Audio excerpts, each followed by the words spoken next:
In this chapter, we will focus on socialization and the construction of reality.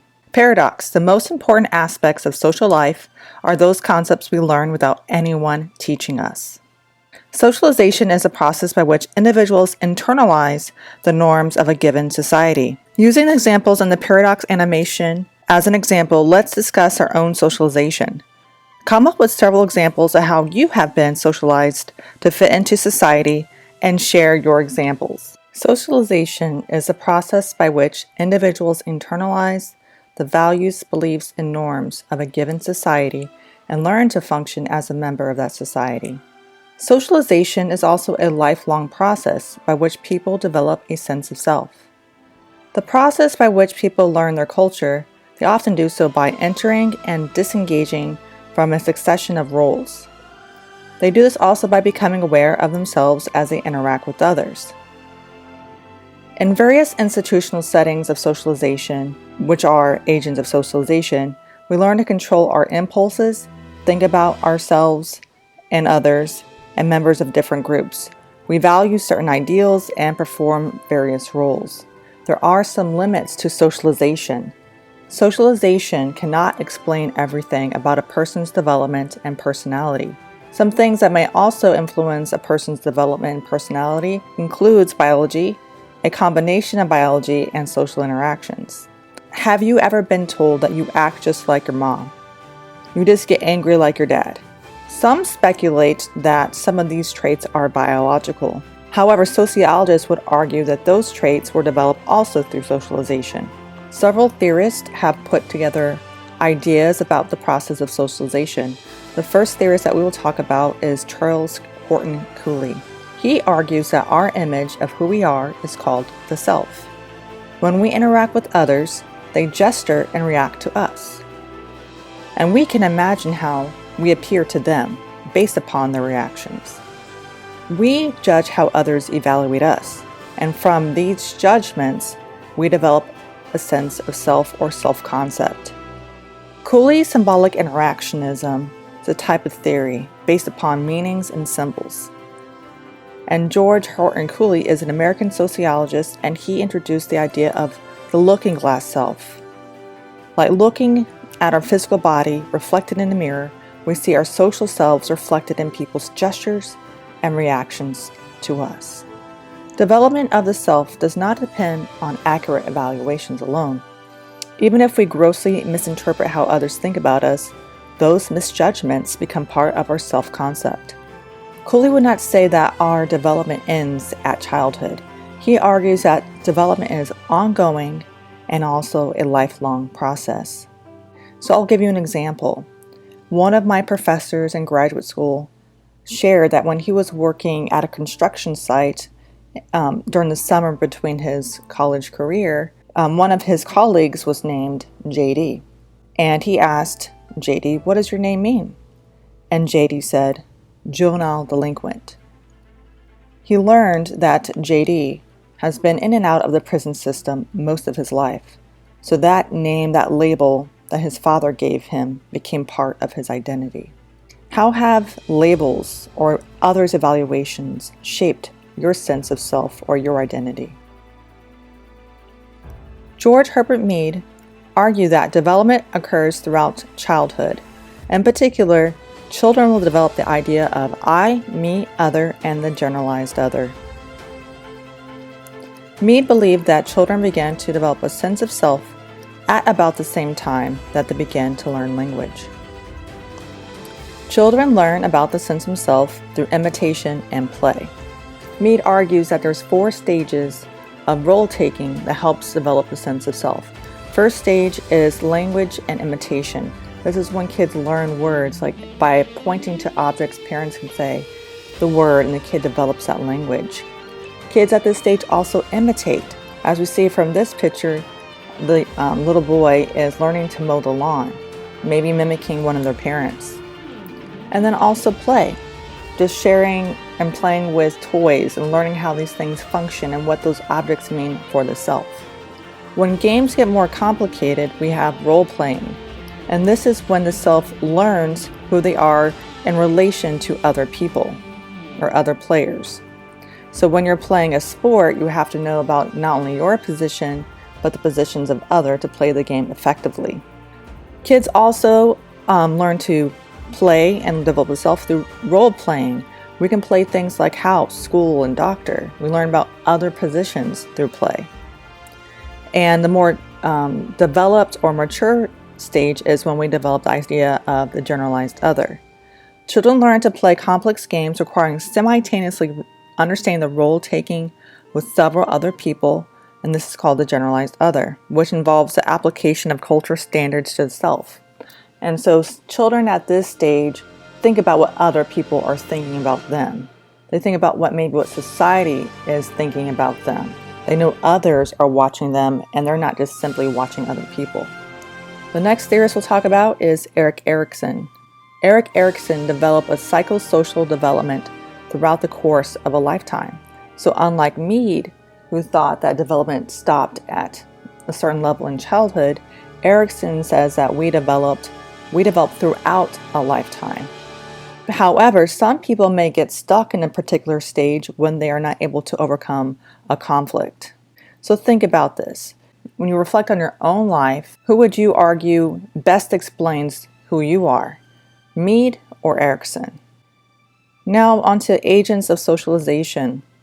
In various institutional settings of socialization, we learn about society and ourselves through agents of socialization.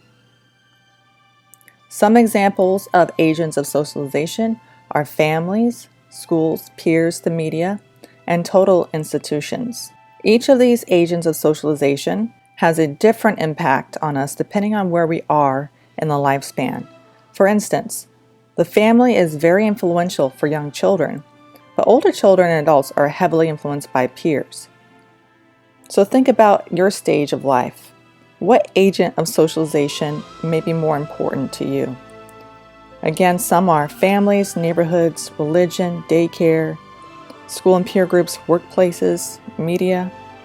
Not only do the agents of socialization affect each person, they may affect people differently depending on which identities we're focusing on, what positions they hold in a social hierarchy. Annette Lareau discusses her book Unequal Childhoods. She explains that parenting strategies vary by social class and points out that it is unclear whether these differences affect the long-term outcome of children. And so here we're not only talking about childhood, but we're also thinking about how different social classes may be parented differently in the resulting outcomes. Farid Haddad has identified 4 factors leading to the increase of ADHD in the United States. Only one of them is the mental health of the child. The rest are rooted in broader social contexts. So now we're thinking about layering medical issues on top of this. ADD may have been there all along, but now the rate of ADD diagnosis have increased. What things or social issues, social agents, do you think have resulted in the increase of ADD and ADHD? Resocialization is a change in values, beliefs, or norms through an intense social process. This happens often when we get new jobs, enter or leave the military, or take on a new role like becoming a spouse or parent. Resocialization occurs when powerful socializing agents deliberately cause rapid change in one's values, roles, and self-conception. Also, this occurs in different stages. First is an initiation rite. It signifies a transition of the individual from one group to another and ensures loyalty to a new group. So let's say that you are going through an initiation right now. You moved from being a high schooler to a college student. You went through your graduation ceremony and its varying degrees, and now socialize into the college classroom. Resocialization occurs when powerful socializing agents deliberately cause rapid change in people's values, roles, and self-conceptions, sometimes against their will. An example is a stage initiation rite. These are ceremonies to signify the transition of the individual from one group to another and to ensure loyalty to the new group. This also occurs when we transition to fraternities or sororities, into the military, and to particular religious sects. Next, total institutions. These are settings where much resocialization occurs and where people are isolated from the larger society and under the strict control and constant supervisions of a specialized staff. So we see this happening in prisons, in the military, where you are stripped of your identity and highly surveyed throughout the day. Typically, when there is a total institution involved, a derogation ceremony occurs. And this is a term coined by Harold Garfinkel to describe an attempt to remake the self by stripping away an individual's self-identity and stamping a new identity in its place. And so, let's say for instance you're in the military. You don't have a particular lone identity anymore. You are now your position. They may call you by your last name, but really you are just another one of them. So let's look at the rites of total institution, the steps that we go through. And there's 3 stages. First is a ritual rejection, and this involves separation from one's old status and identity. Second is ritual death, and this involves degradation, disorientation, and stress. And lastly is ritual rebirth, and this is the acceptance of the new group culture and status. With total institutions, there are 3 main stages. First is ritual rejection, and this involves separation from one's old status and identity. Second is ritual death, and it involves degradation, disorientation, and stress. Ritual rebirth is the acceptance of the new group culture and status. Now we'll talk about different types of socialization. First is socialization outside the family after childhood, and this is secondary socialization. Your primary form of socialization is with your parents or loved ones or your caregivers. Next, we'll talk about the hidden curriculum. And in this, students learn what is to be expected of them as conventionally good citizens once they leave school. So again, not just what's happening in the course curriculum, but what's expected of the student once they're out in American society. What are some values and norms that you learned when you were in K through 12 schooling? Next, we'll talk about Robert Merton's role theory and how it provides a way to describe social interaction. Here are some key concepts for role theory. First, status. And there's 2 major types of statuses. First, an ascribed status is one that you're born with, such as your race, sex, and possibly even your class. An achieved status is something that you earn. It's your position that you earn, such as being a manager, CEO, doctor, professor, etc. Other types of statuses include master status. Oftentimes you'll hear a person being called by his or master status, the most important status, either being even perceived by someone else or something that the person identifies as the important status to themselves. So for instance, you may hear people talking about that black man in that example. The description black came before describing the person as a man. Black is likely to be the master status. You also hear things like disabled individual or stupid kid. The first word is usually the master status. It tends to be the status that people notice above all else. Roles are simply the behaviors of individuals that are in that status. So go back and think about the roles that come with, or the behaviors are expected for one of your ascribed statuses, one of your achieved statuses, and one of your master statuses. What's expected from these statuses? Next, we'll talk about statuses and roles and how some issues may arise because of that. Role conflict happens when a person has 2 different roles to perform and they conflict with one another. For example, if you are a mother and a student, you might have class today and your child might have a soccer game at the same time. You have to choose between your 2 roles because they conflict with one another. With role strain, You have only one role, which conflicts with itself. For example, you are a student, so you know you are supposed to study tonight. However, there is also a party tonight. Your roommates pressure you to go to the party because that's what college students are supposed to do. So you have to choose because a single rule, college student, is pulling you in two different directions. You also are socialized in the workplace. There is anticipatory socialization, and this is where you are trained to prepare yourself to be in a particular situation like the work world. So college helps you build up skills and resources as you anticipate going into the workplace. And as we develop these skills and perspectives, they become part of our self-descriptors. We now think of ourselves as what we do instead of who we are. So when we introduce ourselves, we say things like, "Hi, my name is so-and-so." And they'll ask, "Great, what do you do?" That becomes a self-descriptor. We're also socialized by the media, and this is a form of self-socialization.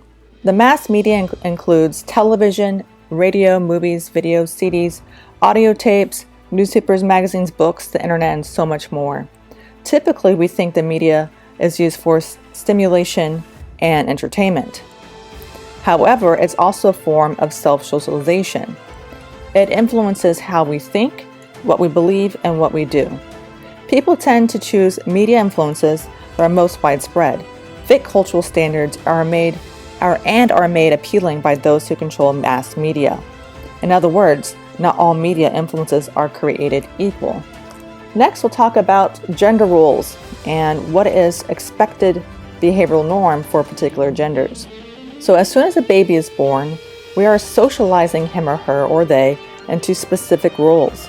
Can you think about an instance where you witnessed, or maybe you have experienced, when people treated you differently because you didn't do the expected behavioral norm for the gender that you identify with? Next, social construction of reality.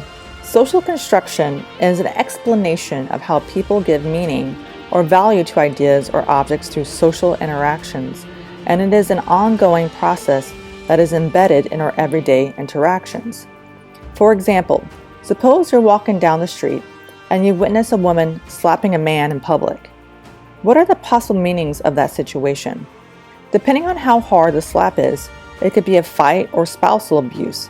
It could be a joke or friendly greeting, or could it be that he has just passed out and she's hoping to revive him? Another possibility is that the participants could be actors shooting a scene from a film. Each of these definitions leads to a different set of potential consequences.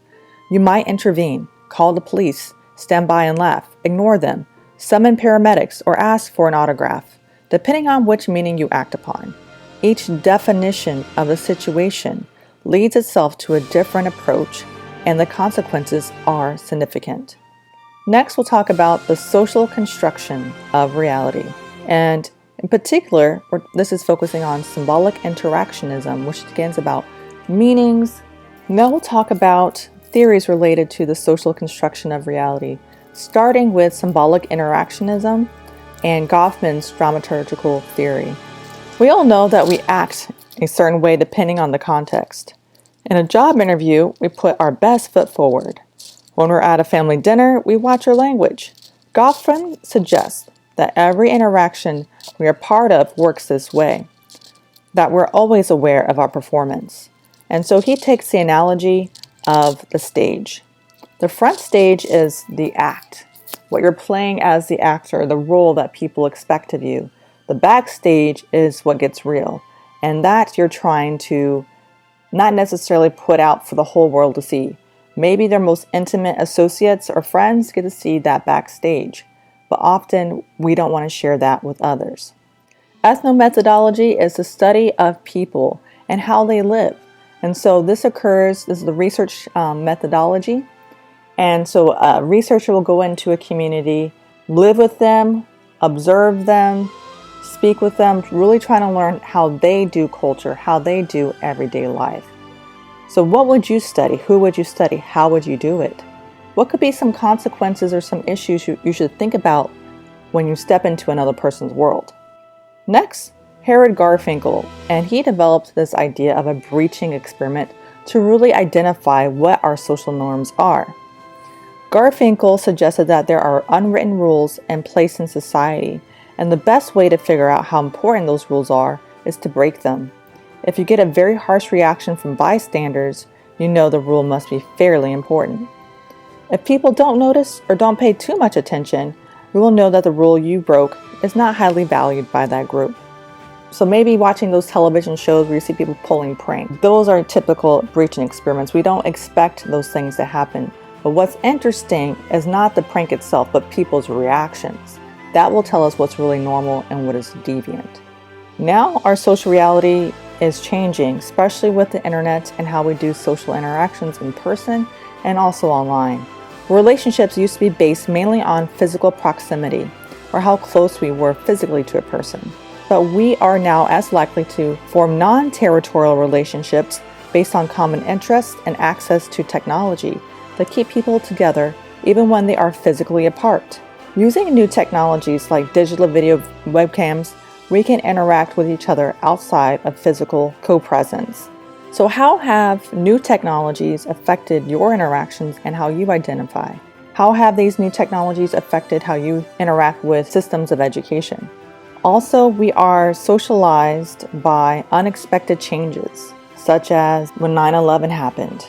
Everyone became very, very attuned to safety and protection and this idea of terrorism. With COVID-19, society has changed, where people are now concerned about being safe, healthy, and having still the same kind of access to resources with others without going out of their physical spaces. Things are very different. So this is changing our culture. It's changing how we communicate. It's changing how we interact. Now we're in a time where finding consensus or agreement on shared meanings is very troubling. How has COVID-19 changed how you see reality? So now do some self-reflection. Who and what socialized you? And how was it done? In what ways are you a socializing agent? What kind of influence do you have on others? Why does breaking a social norm make others uncomfortable or even hostile? Watch the video and find out how.